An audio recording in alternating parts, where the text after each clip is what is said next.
I'm actually talking about the calendar, right? Yes. Because she had it listed under you. Oh, does she? I think so, I just noticed that. Okay, well, we'll have covered it. I got it.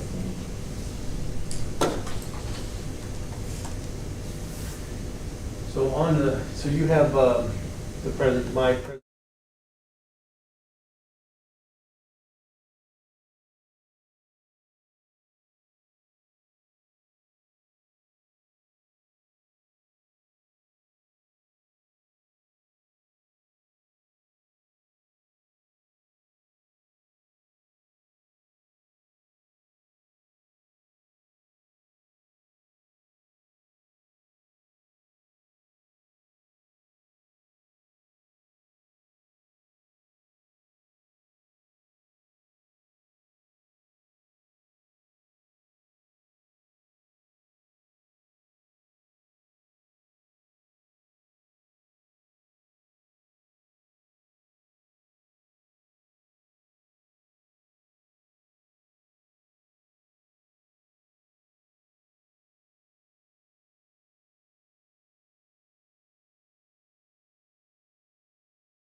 All right, it is 6 o'clock, so I will call this meeting to order.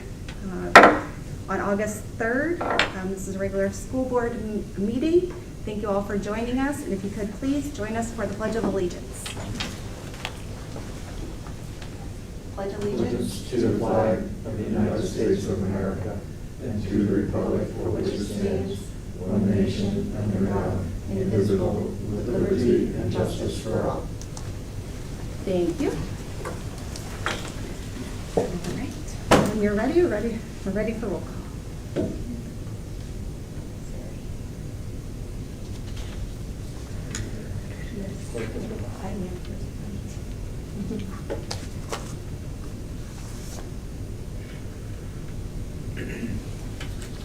Ms. Jones? Here.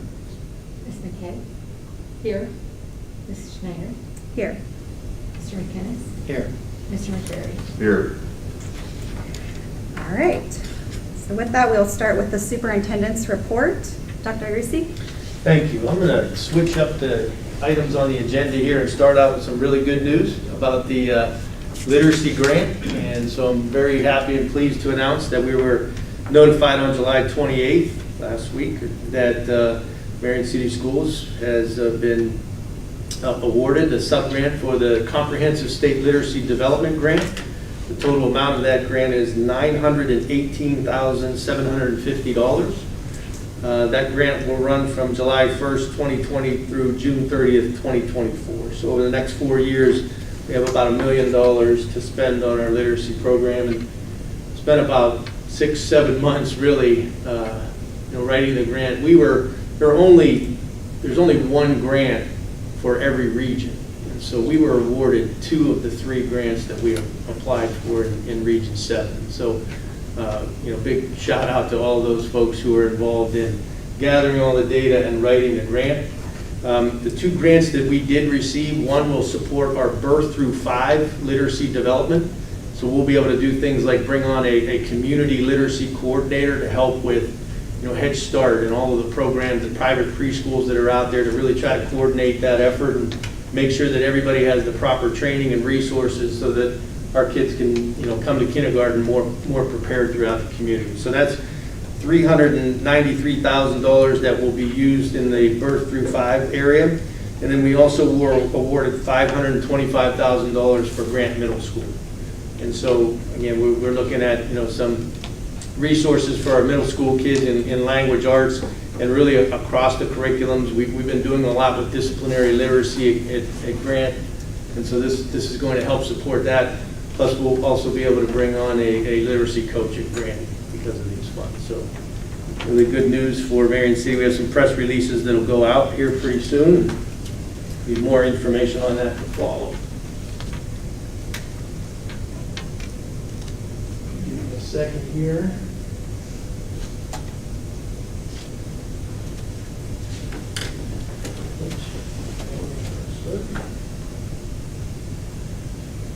So a few weeks ago, we presented our reopening plan to the board. I think that was July 20th. And so as you know, I'm part of the Marion County COVID Task Force, and that's an organization created to just monitor what's happening with the coronavirus in Marion County. Tracy Kinsler, our health director, has been present and brings her staff to those meetings.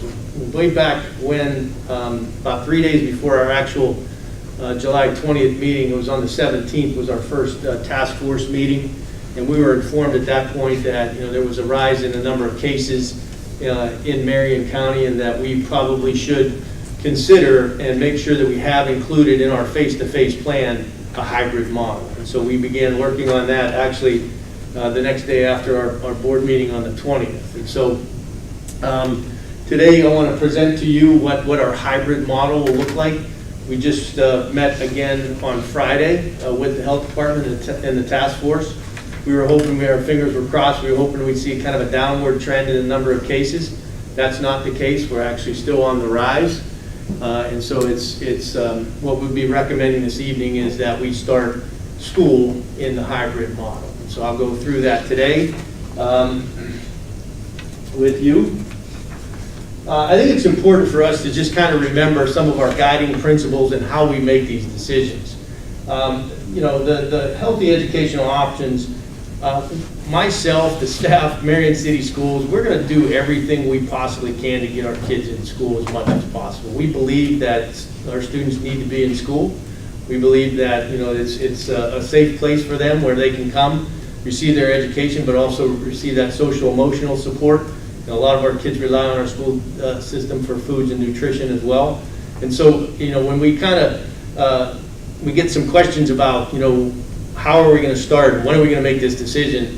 I think one of the reasons why we continue in contact with our health department is, you know, up until the last minute, if there's a way that we can get our kids in school here every day, I think that's what we want to recommend. And so, you know, right now our recommendation is that we're going to go back to school in a hybrid model. But we have 4 weeks, and I'll explain why we have 4 weeks in a minute here, but we have 4 weeks to maybe see those trends or some of that data change. And so, again, I think it's important that we're flexible. We're going to try to get as much information out to our community about how we're opening and why we're opening the way we are going to open, what is all entailed in making that decision.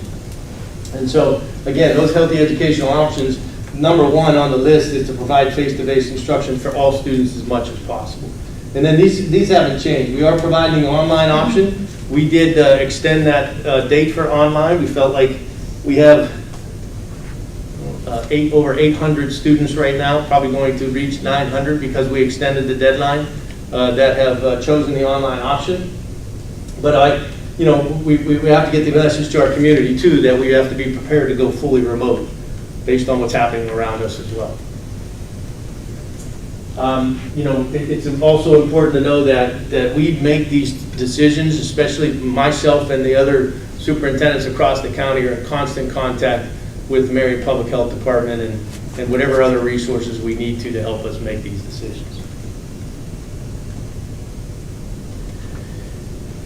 So on Friday, we were informed that in Marion, we've seen a 185% increase since the last time we had met in cases. And that is the number, how they determine that is the number of cases per 100,000 people. And I think when we met the first time, we may have had like 46 or so, and I forget the actual numbers we're well over 140 now as far as that's concerned. And so that's, you know, really part of the reason why we've been recommended to make sure that social distancing aspect of the hybrid model will be in place when we open up schools.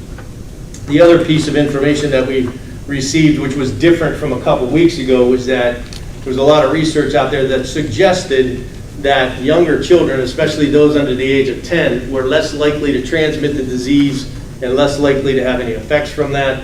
I think recently, if you follow the news, there was a kids camp in Georgia where 260 kids went to a camp, and a good percentage of them ended up being diagnosed with the disease.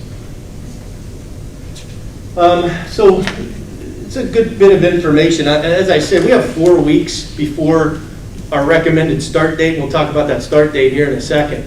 But so things can change. We feel like, and I know Marion Public Health feels like with all of the mitigation strategies that we're now taking place in our county, like wearing a mask and more emphasis on that and having that requirement, really trying to go back again to that limit of 10 people in a mass gathering. We're hoping that that has an effect on the trends. And if we can see possibly 4 weeks of a downward trend, at that point in time, we may be able to get back together and talk about some other options. Hopefully, fingers crossed again, that we don't continue to see that upward trend. So we will be recommending to change the calendar again. We feel like, number one, that additional week and a half that we're suggesting we put back the start date will allow for some more time to us to monitor the data, but also in a hybrid model that we've just developed, it gives us a little bit more time to plan for that. And so our recommendation now is that we change the calendar. Originally, our teachers were slated to begin August 12th, and we had originally pushed the student start date back to the 24th. What we're asking is to push the start date for our staff back to August 17th and give them really 2 full weeks to prepare for the hybrid model. And again, that includes all of the protocols and strategies that are in place for that face-to-face model. So then the first day and the hybrid, really what happens in a hybrid model is 50% of the students are in school at one time. And I'll get a little bit more into specifics about what that looks like for our students. And so on the 30, we still want to do those transition days. We feel like those are really important. We have some good plans for those to transition. So the first group of students, and I'm just going to call them Group A and Group B, and then there will also be a Group C. So the first group of students, Group A, the transition grades would be kindergarten, 6th grade, and 9th grade would report on August 31st, and then the rest of the students in Group A would report on that Tuesday, which is September 1st. Wednesdays will be our cleaning and preparation days, and so then Group B would start on September 3rd with the transition grades, K6 and 9, and then September 4th would be the first day for all those students in Group B. Last day of school, which is important, I'm sure everybody wants to know about that. Throughout the calendar, because we moved the start date back, we're still required to have a minimum number of hours, and we do have some contractual obligations within that as well, from the time our teachers report till the end. And so we think we have a good plan in the calendar that will allow us to only move the end date back one day. And that's the week of Memorial Day. And so originally, I think our last day for students was the 26th. And so the last day for students in the new calendar will be May 27th. A couple things to take note. In order to be able to do that and only move the day one day, then what we've done is all of those professional development days that we had scheduled, I think there were 7 of them, scheduled throughout the year. We will move those for our teachers to those Wednesdays when we're off, and then the students will be remote on those days, so that'll actually count in their hours. So that'll be a pretty significant change in the calendar. And just to give everybody a heads up, we are still pretty much, I think we're about 7 hours that we actually have to play with, so calamity days from now on will be remote. So those won't be typical calamity days. All right, so a little bit more in depth into the hybrid model. Again, based on the current conditions, we will return with 50% in-person learning. We will have Group A and Group B on a rotation, and then we will also have Group C. And Group C will be made up of those students that have special needs and have certain circumstances which would require them to be in school more often. So Group A and B would be on a 2-day on, 3-day off rotation. Group C would be on a 4-day on, 1-day off rotation.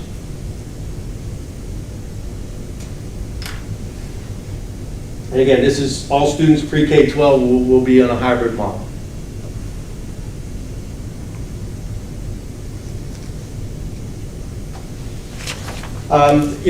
It's important also to note that in this face-to-face model, we still are required to have the 5 protocol that we were given. And so that really hasn't changed too much, but one of the things we do know now is that, as we gather more information, I think, that the temperature taking has been a big deal, but we need to impress upon our families that that's not the only symptom that we need to be aware of. And in reality of it is only 30% of diagnosed cases that they know that are symptomatic have fever. So the other 70% are different symptoms that we have to be aware of. So we'll make sure we get that information out to, we're still going to assess our staff every day, and still no visitors, and they would have to take their temperature upon arrival in the building. Still have the same, washing and hand sanitizing efforts to make sure our students have that opportunity with specific opportunities through the day, additional hand sanitizer, paper towel holders, and signage in every building. Thoroughly cleaning and sanitizing the buildings. That Wednesday off is going to give us an opportunity really between, and one of the reasons we separated the groups to go 2 days on, 1 day off, and then the next group come in the next 2 days is we want to keep those groups, that cohort, together as much as possible, and then clean in between when one cohort comes and the other cohort comes. So that would be on Wednesdays. Still going to clean buses between routes. We're still talking about what we'll do with the buses. I think that's, again, another opportunity for us to really deep clean the buses as well on those Wednesdays. And the hybrid model is really this is really the reason why you go to a hybrid model. And everybody understands that The full-on face-to-face, if we were there, that social distancing is impossible. There's no way that, we can provide lunch and all of those things, especially in a building like Grant that has 1,000 kids in it, that social distancing is almost impossible. That's why the CDC and the Pediatric Association said, if you're going to come back full-on face-to-face, you want to use the term physical distancing as opposed to social. But when you're in an area where your cases are on the rise and there's more community spread, you need the social distance. And so this is the whole basis behind the hybrid model, which will, half the students being in the class, take out another 900 to 1,000 students that will be on the online option. We feel really confident that we can social distance.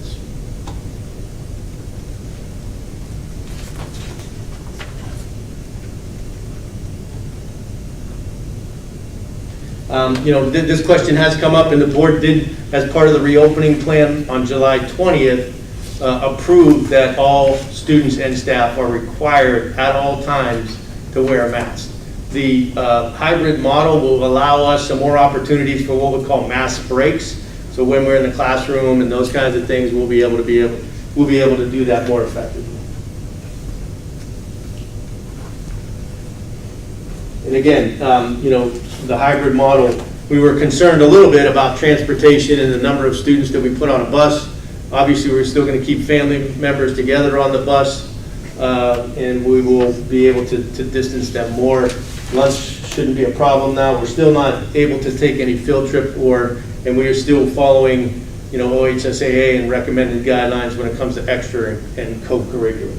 I don't know, you may have seen some information over the weekend that the Department of Health had released an order about contact sports again, and so I think OHSAA is kind of weighing through what that means. Right now, the order says that if you're in a contact sport, in order to compete against another team, then all of your athletes have to be tested within 72 hours of that competition. So I found out today, and I talked to our health director, because obviously there's a concern about that. I mean, we know that it's, right now they're talking about 5 to 7 days lag time before you get test results back, so that doesn't fit into to that requirement. They feel like the governor wants to talk with the health department. I feel like that was a recommendation mainly for pro sports, but it was still in there, and I think a lot of people understood that to be the same for high school. Now, that may still be the case, but I think they understand that it's impossible for us, though, to even think about testing all our athletes, on sometimes a 3 or 4 day basis to try to get results back. So more information on that to follow.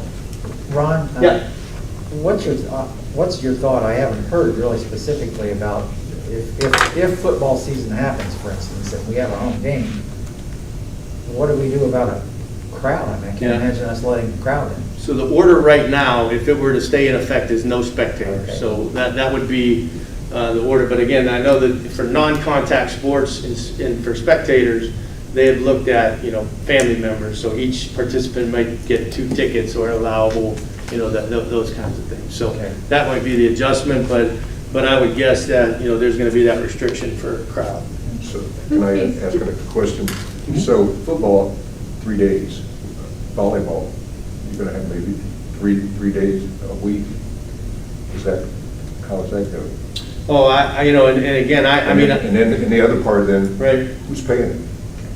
Yeah, all those questions have been raised, because in the guidelines, and again, I think, so the OHSAA released on Friday, last Friday, that their plan was to continue what they had recommended. So, we're still in practice with contact sports, so volleyball and football and basketball are still practicing. They're just not allowed to have any scrimmages against another team. They're only allowed to do inter-squad type scrimmages and things like that. So that's where they're at right now. I really think that when they revisit that, they'll come back and say this is not intended to apply. Never even gone to get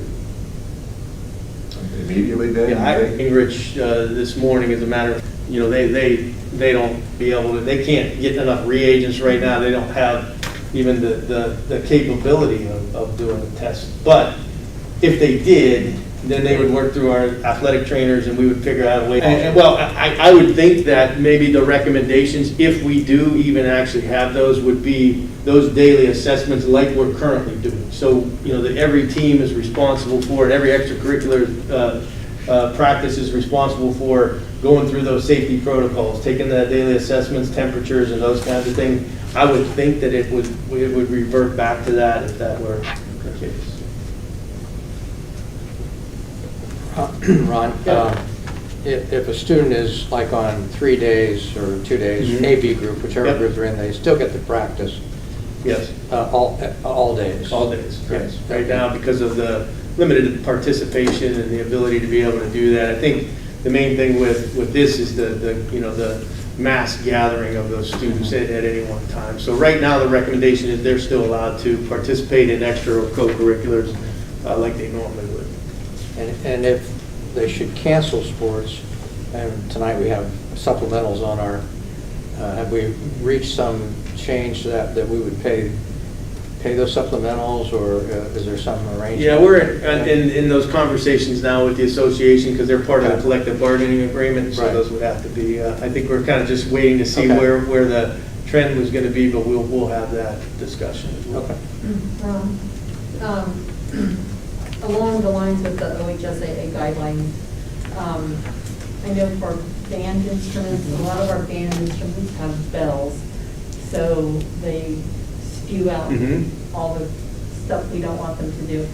Is there a chance we can get bell coverings for our instruments so that, even when they're practicing regular band inside a classroom, that, for meeting as a hybrid, that those kids have that so we can practice? I believe there was part of that discussion because they were reviewing their budgets and to get some of those, like each choir and band have gotten a lot of recommendations from their state associations and organizations about how to go about doing that. We've told them to submit those plans and we'll be able to do those types of things. The other piece I'd like to bring to your attention, we're still charging people $50 for that pay to participate fee. And if we could get that removed for the year, I think that would be an awesome thing for our parents, families. Since we really don't know how this is all going to go. Right. And rather than take the money and then have to possibly return it, I think not taking it at all would be. Would you like me maybe in the next couple of days to collect some data on that to make sure in the week I can present maybe on the 17th some accurate information about those fees at that point? That'd be great. Yeah, I'd be interested in the impact on their budgets. Okay, yeah, right. That's something, Veronica's not here, so I'm hesitant to say, yeah, we can, or no, we can't. I'd like to gather some data on that to see where we're at. It's a good suggestion.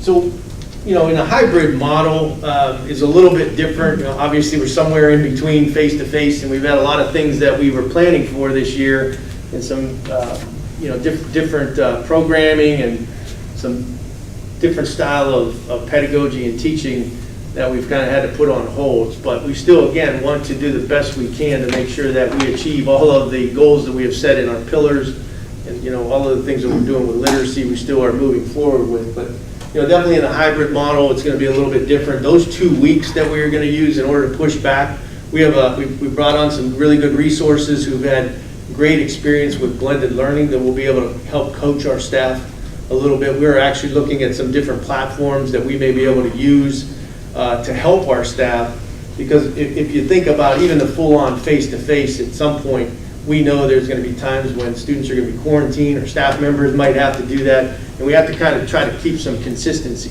And so even though we have some substitute teachers, if we have kind of the Schoology platform and our teachers are building that content and those lessons into that, for a substitute then to come in and try to jump on Schoology and make those, it'd be very difficult. So we realize it's a daunting task to do this through whether a hybrid model or even full-on face-to-face, knowing that we're going to have those fluctuations. So we're looking at some platforms. We're going to share that information with teachers this week and help us make a decision on what they feel is, will be beneficial to them. So.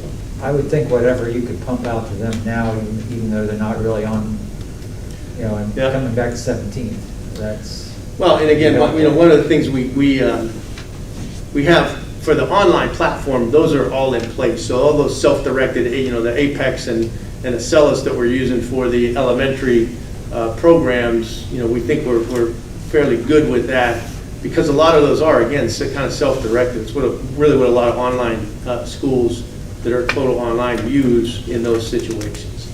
But we're also thinking that, a program like Acellus, which also has a K through 12 component, that can provide assessments for students, content fairly closely aligned to state standards. We'll definitely have to supplement some of that, but that might be a way for us to keep some of that consistency going, should we fluctuate in different models. So. And we're still going to have staff available to help those who are taking the online with questions or extra help. We're looking at that class size ratio, like how many students can a teacher, and obviously at the elementary level, there's a smaller number. If you would just envision a classroom but only virtual, we still, classrooms over 30 at the elementary level, we get kind of dicey. So we're looking at those kinds of numbers at the elementary level. When you get into middle and high school, we're looking at the total number of students, because those teachers see a number of students during the day. And so we're confident that every student that is assigned online will have, if you're an elementary student, you have one teacher. If you're a middle school student, you'll have a team of teachers that can support each grade, each subject. Do you think there'll be a problem staffing that? Or where will the staff for that online come from? Adam says he's got it all taken care of. So we're in the process, really. And that's an important question. I make light of it a little bit because, it's really tough to make those decisions right now, because we're not sure exactly how many students and what effect that has in the general classroom as well. So one of the things for sure that we're doing is we're allowing teachers to get the opportunity to teach in the online platform. And we're trying to make that available to some of our teachers that are most at risk. So if they have some vulnerability based on that, then we're going to offer that. That'll be the first level of who we choose to do the online. The second level then will be those teachers that have child care issues and things like that we might have to consider as well. But yeah, every student online will have a teacher assigned to them, both by grade level and by subject. Will those kids have to attend school at a certain time to meet with their class, especially like in the elementary, or? No, it's a little bit different because the platform we're using is more self-directed. So, students really could sign on. What we're asking our teachers to do is just to monitor their progress really on a weekly basis. So we want to make sure that the amount of work that a student should be doing on a weekly basis, that we're keeping up with that. And so that, they can set up a Zoom with those students if they need some support in a certain area. We are working currently with a couple different locations where parents are, kind of skeptical or hesitant to send a student into, an environment where there's a lot of kids. The library has offered us some space that maybe a teacher can meet a student there, and we can set up appointments. So we feel like, yes, they are going to be completely online, but the important part of that is that our teachers are going to monitor and provide resources and support for them while they're doing it. And again, thinking about all of this, obviously, that's why we want our kids back face to face, because we feel like that's the best model to make sure that, we're, at least I feel like in the hybrid model, if our teachers are seeing our kids twice a week, we can keep them, moving at the pace they need to move. But again, those remote students, most of that program is self-directed, but they will have support from that.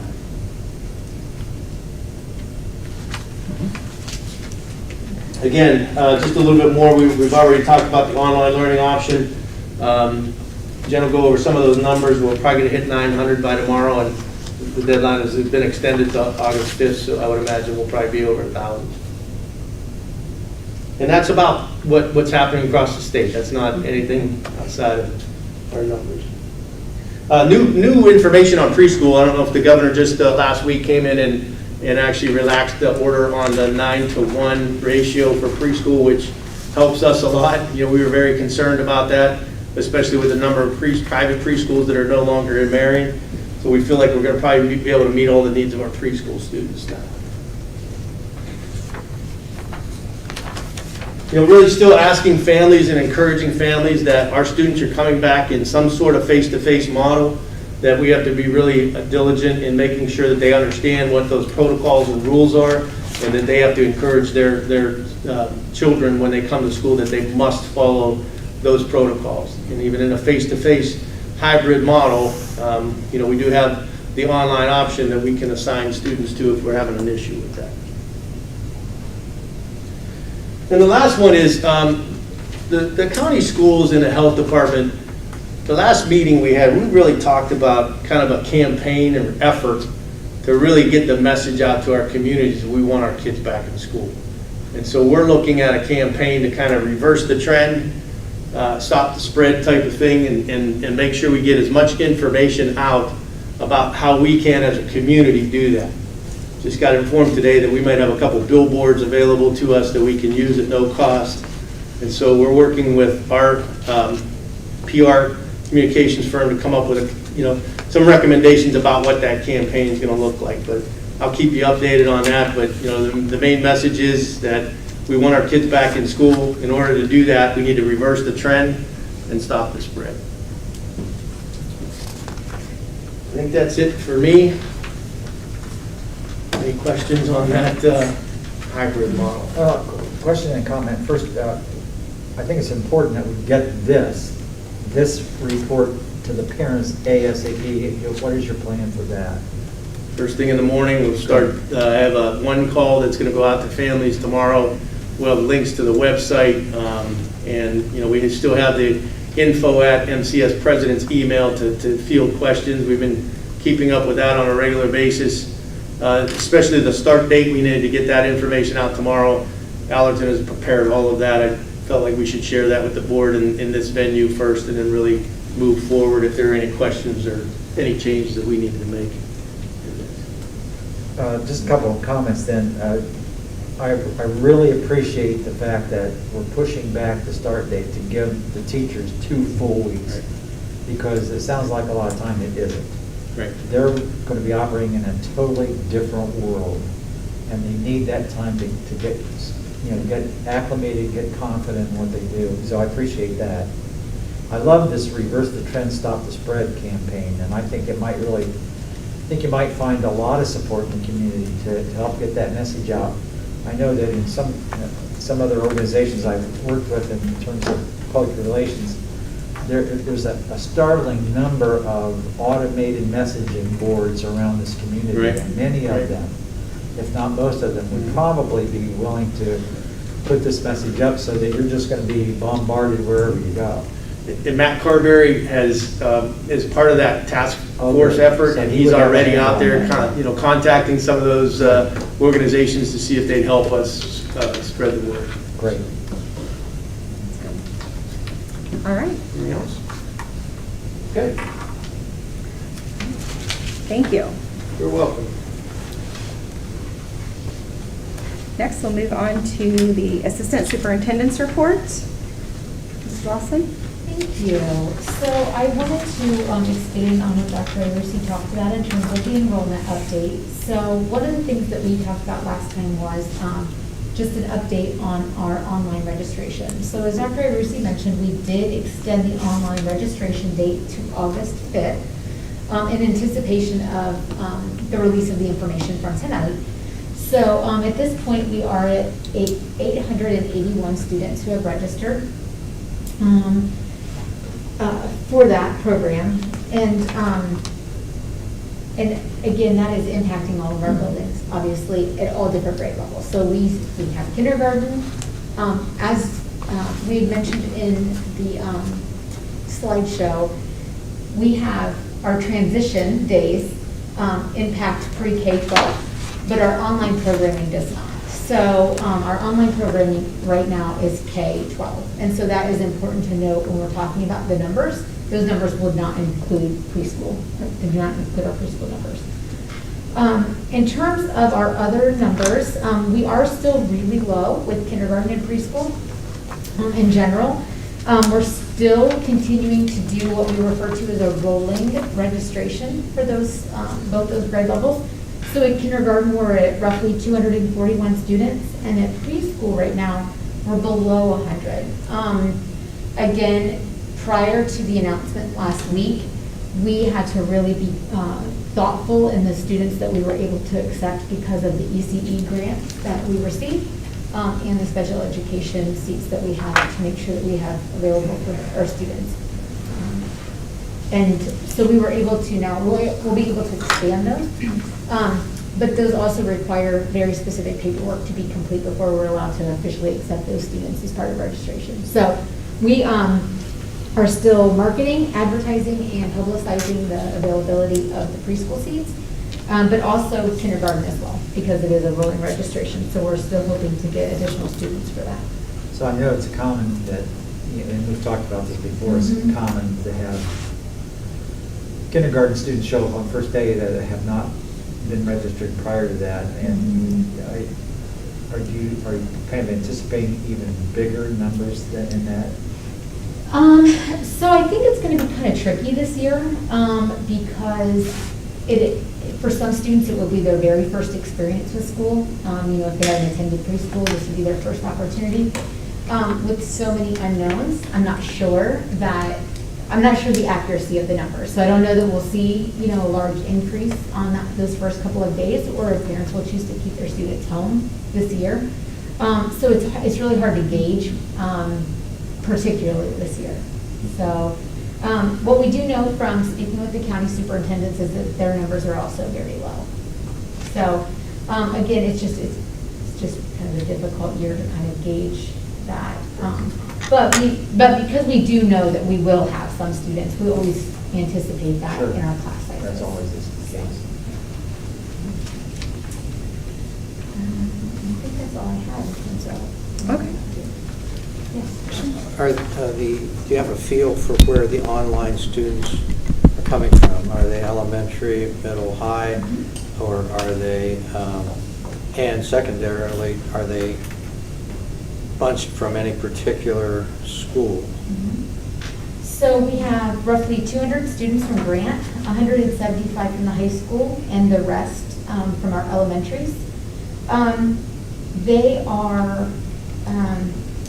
all of our buildings have about the same amount of students percentage-wise in each of the buildings. Now, when you consider, the overall size of Hayes example, for example, it has a greater impact, the number of students, overall. So, those are certainly things that we have to consider, but in terms of the number of students, it's pretty balanced. Okay. In terms of number of. So you don't anticipate balancing it to move any students to a different school or have to change any of that just to make staffing and numbers work? We wouldn't move students. Pardon me? We wouldn't move students because we have a process, through the open enrollment. We have a process for how students are placed in school. But staffing, we would certainly have to consider staffing changes. Are you referring to the students who are remaining? Yes, In the buildings, and what staffing under the might- hybrid Right. model, if the number of students are remaining, if it impacts a school greatly, would we, and there's about more students in another school, would you move them around to the elementaries to balance the number of students attending in a hybrid model at any one of the elementaries, for example?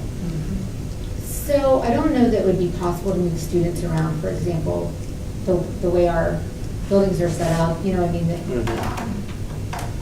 students Okay. being able to access their buildings, things Yeah. like that. We go through the intra and inter-district. And we've process, had part of that conversation about what do the numbers look like in each Right. building, and we know we may have to collapse some sections and do Right. some things like that. But Uh-huh. one of the things we got to keep in mind is hopefully this isn't a long-term deal. Yes, right. And so we're trying to make sure we maintain the integrity of Don't- where people go. So Right, we disrupt started, yeah. So as that- little as possible. Least That- I've heard at some districts that where it's, Right. can't get the staffing in an elementary, it's by the number of staff that can attend or whatever, that they just say to that school, you got to go all virtual in that elementary building. But you don't see that happening here just in our future, right now anyway. So I I mean, I don't see that being a plan that we would consider. Yeah. Moving Okay. the students out of those buildings. Okay.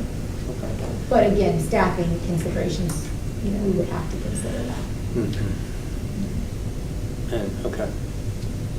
Have you had a lot of staffing requests to, well, you probably have had to go the online version. So we just put this survey out Thursday. So we haven't had a large number of staff that have made that request at this point, but the survey has not been out Okay. for a long time. So, what's the due date for that? Actually, tomorrow, Okay. we'll be back today, but Okay. Yeah. We'll review that. A lot of moving information along parts. with the staffing. Thanks. Are there any other questions that I can answer about? Thank you. All right. Moving on to the hearing of the public, and we have had a couple submissions that I will read. The first one is from Brody Thomas, and the topic is the coronavirus. Hello, my name is Brody Thomas. I'm a senior at Marion Harding High School and play snare drum in its respective marching band. I have emailed Assistant Principal Mr. Panamarzik about the situation and have yet to hear a response. For the past 6 weeks, I have been with the marching band. The band directors, Mr. Hartman and Mr. Jones, have not taken any action to enforce mask and distance rules. They are making sure to make jokes about it, saying in group message with section leaders discussing the show drills, sorry, social distancing, you'll have to wait until after the show. We'll say that they're 6 feet apart, and thank goodness for waivers. They also like calling it unprofessional names like the Rona while taking the temperatures of 10 students without a mask. Anytime I try enforcing these rules, I am told to shut up by many because I am only a student and no one will listen to a student. Especially when they are following the negligent teaching of Jacob and Yuji, who are not telling them to distance. There are janitors who are not wearing masks. I have told IT workers to distance. I am 17 years old. They are grown adult men. When we need those in power to take this issue very seriously. My girlfriend's grandfather, who raised her, has died because of negligence and ignorance of people who are not taught otherwise.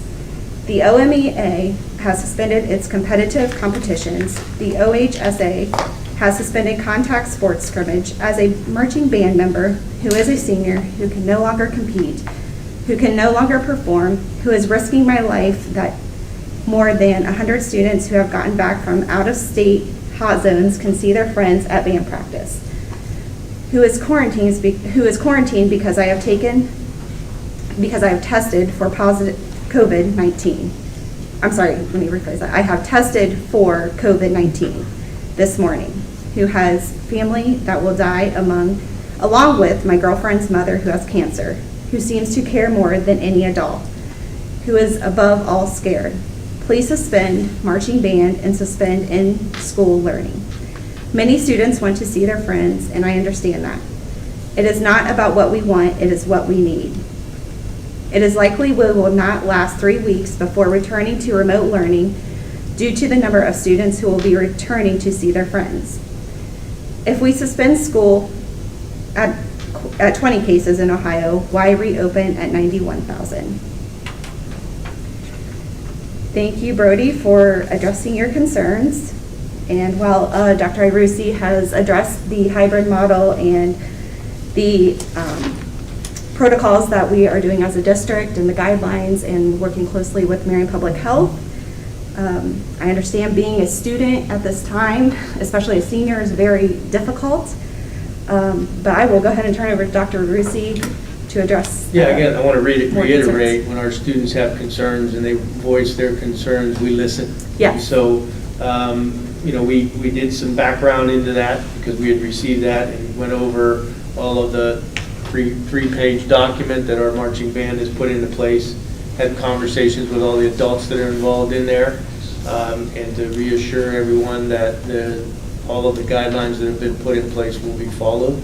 Again, sometimes it's I'm not making any excuses for anybody, but it's difficult when you have a large number of students and those kinds of things, and they're taking their masks on and off, and to make sure that, we're following all those protocols. But our folks all know the importance of all these protocols and have committed to making sure that, we'll follow. And we encourage our folks, again, any of our students or our staff, to make sure we're aware of some inconsistencies, or maybe some more education that we need to do with our staff and some of those other people that help us out.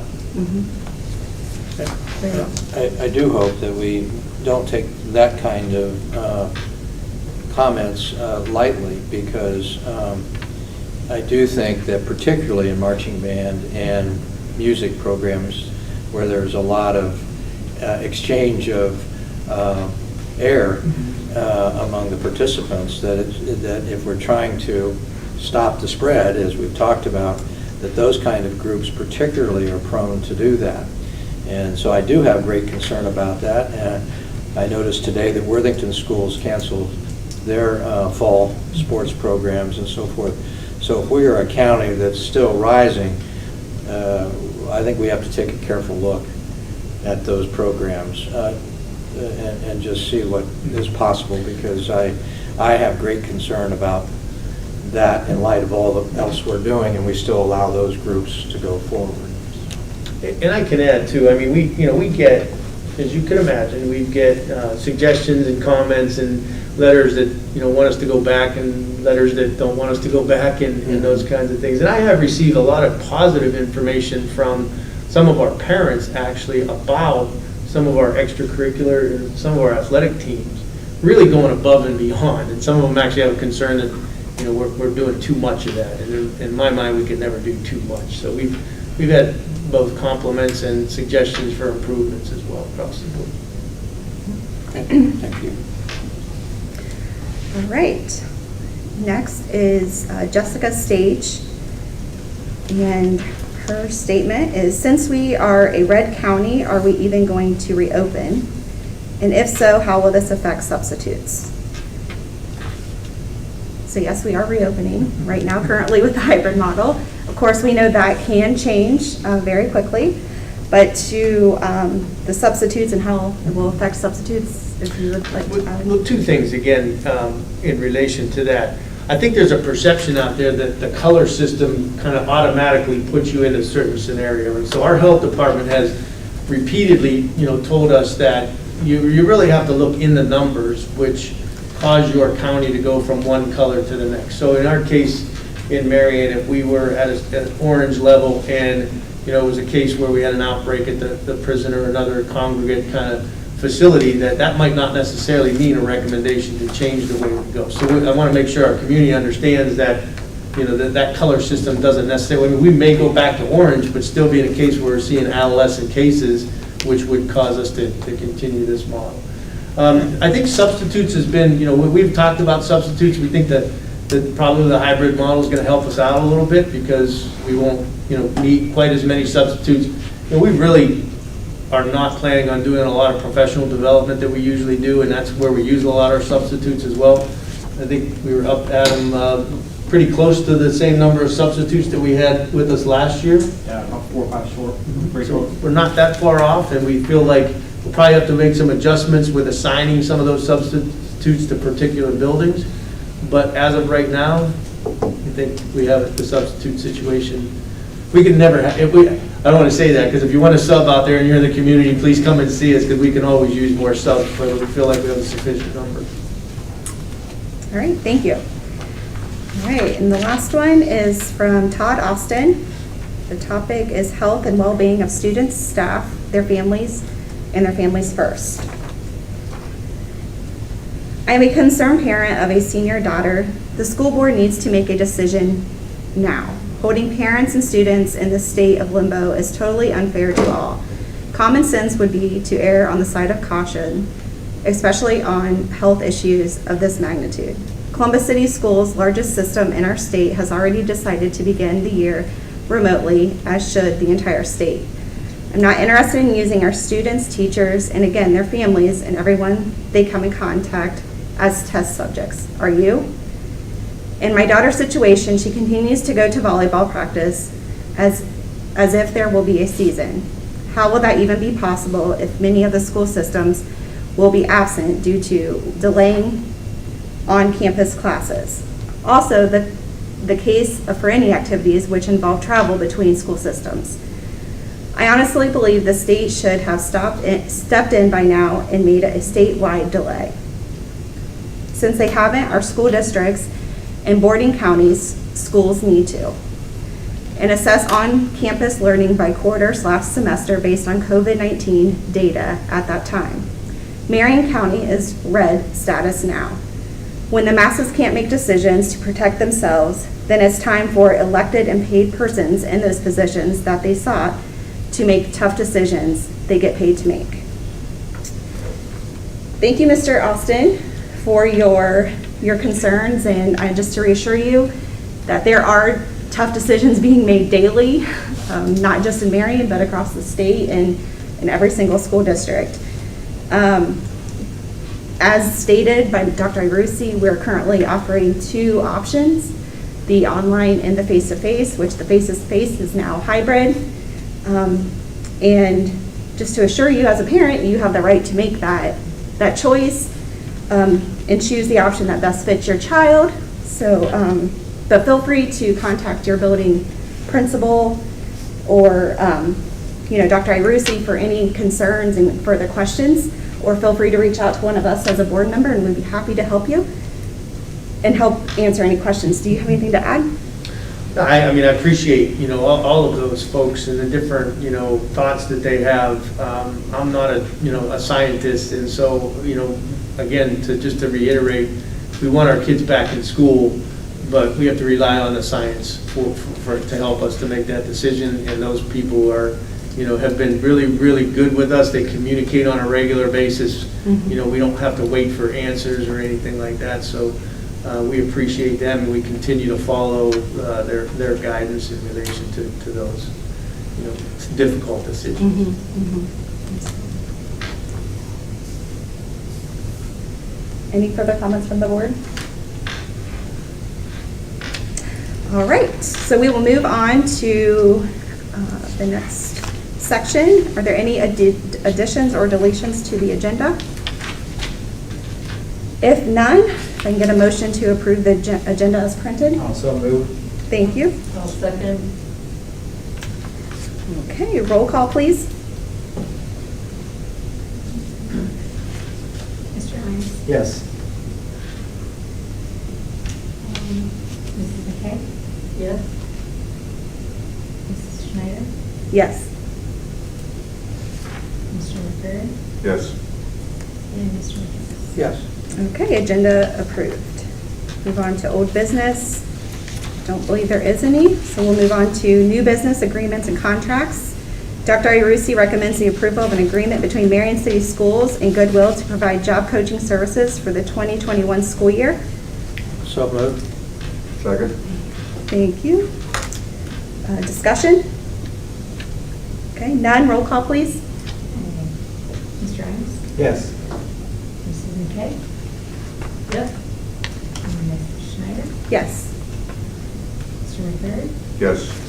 And Mr. McKinnis? Yes. Thank you, motion carried. Next, we'll move on to the consent calendar. No, we got enough. Oh, did I miss? Item B, remote hybrid model. Oh, wait, yeah, sorry, I got my, yes, thank you. That's very important here. Next is Dr. Irucci recommends the approval of remote hybrid model for the 2021 school year as presented. So moved? Second? Discussion? Okay, with none, roll call, please. Mrs. McKay? Yes. Mrs. Schneider? Yes. Mr. McCurry? Yes. Mr. McKinnis? Yes. And Mr. Hines? Yes. All right. Motion carried. Dr. Irucci recommends the approval of a resolution authorizing filing a proof of claim on behalf of the district to the Purdue Pharma bankruptcy as presented. So moved. Second? Thank you. Any discussion on that? None? Roll call, please. Who was the first? I'm sorry. Me? Mrs. McKay. Sorry. No, and second. Mr. I think I made the motion, she made the Oh, second. good extravagant. Actually, Mr. McGinnis was the first and then Oh, Mrs. okay. McKay second. I think. Okay. It's okay. Motion. Okay, here we go. All right, Mrs. Schneider. Yes. Okay. Mr. McCreary. Yes. Mr. McGinnis. Yes. Mr. Adams. Yes. And Mrs. McKay. Yes. All right, motion carried. Now we'll move on to new business, the consent calendar. Items listed under the consent calendar are considered to be routine and acted on by the Board of Trustees in one motion. There is no discussion of these items before the board vote unless a member of the board, staff, or public requests specific items to be discussed and/or removed from the consent calendar. It is understood that the superintendent recommends approval of all consent items. Each item on the consent calendar approved by the board shall be deemed to have been considered and full adopted as recommended. Move to approve. Second. Thank you. Discussion? None. Roll call, please. Mrs. McKay. Yes? Mrs. Schneider. Yes. Mr. McCreary. Yes. Mr. McGinnis. Yes. And Mr. Adams. Yes. All right. Motion carried.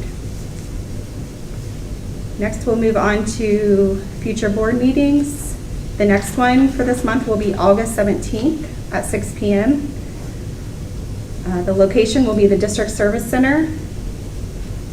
And more information for the board meeting will be announced closer to date. Any committee reports? None. Is there any information and discussion items? Just a quick question for Dr. Arbusi. Mhm. Will Withrow School follow the same hybrid model then? The Withrow High School will, Yeah. the middle school at this point will not. It'll be a 4-day, that's one of those, that would be a Group C for those students that are at Withrow Middle School. Okay. Which is that, again, that collaboration with the courts for the assessment centers. So the high school, 4 High days? school will follow the same model. Okay.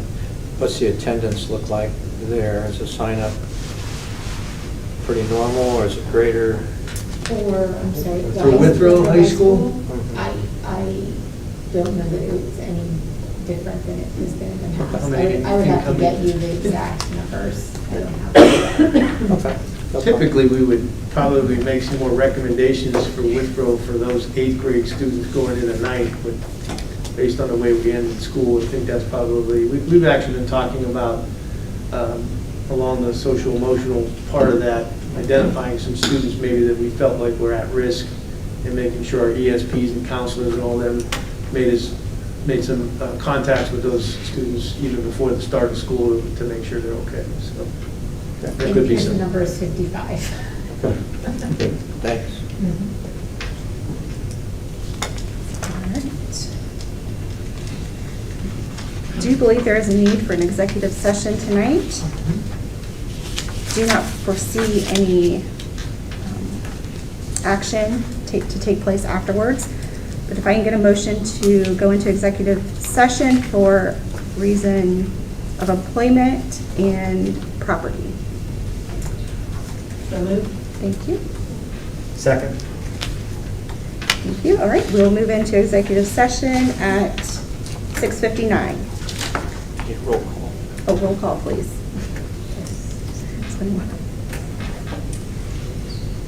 Mr. Imes? Yes.